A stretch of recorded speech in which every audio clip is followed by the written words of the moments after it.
Crafters, it's day 11 of the 30-day craft room organization challenge, and today we are talking stickers. Now you might be thinking, well, I don't even really use stickers anymore, and actually I don't that much because we've got, die cutting machines and things like that. However, I do have them, so I've got to figure out a way to organize them. And so I'm going to show you a couple different ways that I have, and then spend the day getting yours organized if you have them.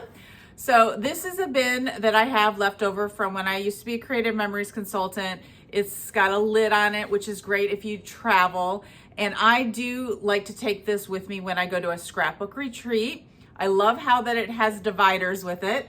So I have my alphabet stickers in here labeled by color. I have another one of these that I have like more by category. So like sports or holidays or things like that. Now, when I'm here in my craft room in Indianapolis, I have a different system. I am using these drawers, which are basically tool drawers. I bought these on Amazon, and I will post the link below in the description if you want to check them out. They're meant for nails and screws and whatnot, but I have decided to use these for just the different various bits and pieces that I have. I started with one of them. I now have 3 of them. But I have the drawers labeled, so you can see this one's leaves. They're pretty decent size and they hold a lot. However, they're getting a little full, so that means I need to use the contents inside. But one of the things that I want to organize today is because when I come over here to find something, it's taking me too long. And so my brain wants to think in a more logical way. And so I am going to alphabetize them today as part of my challenge. So if I'm looking for a cloud, I can come over here and look under C and then not spend as much time. The other system that I have is this cute little one. So this, I found at Goodwill for like $1.50. And at the time I bought it, I had no idea what I was going to use it for. But when I got home, I was like, oh, I've got an idea. So Stampin' Up! Actually has a die right now called the Mini Alphabet. And when you run, it's one die. Well, these are other symbols, but when you run this through one time, you get all letters of the alphabet and even multiples of some of the vowels and whatnot.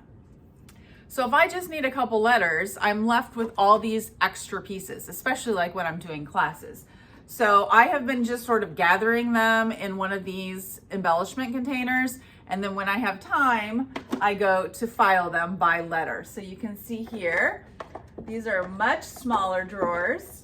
It's a little bit longer and skinnier. And I just have the same die with the letter just sort of glued to the front of each drawer. So then if I need an A, I know that I've got some handy.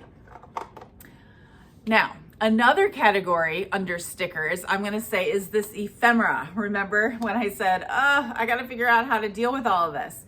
Now, this is like a new product that Stampin' Up! Has introduced recently as they've gotten more into scrapbooking in the last year or two. And I really like it. They're part of the mix and match section that you might see. Let me show you. So here's an example of one. I don't know the name of it, but it comes with all these like different sentiments that you can just punch out, but I need to have a way to store them. So I do have a drawer over here called sentiments. So my idea here is I'm going to punch all these out and put them in a drawer called sentiments.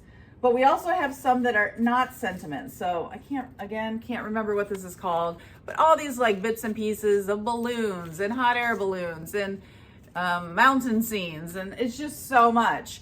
And so I want to be able to make a card quickly, and I'm thinking I'm going to categorize them over here.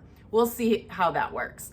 But anyhow, those are some of the things that I'm going to be working on today as part of the challenge. So I'm curious to see what you're going to be working on. So make sure you hop over to the Stamp with Cheryl Facebook group and post some pictures of how you organize your stickers or ephemera. See you tomorrow.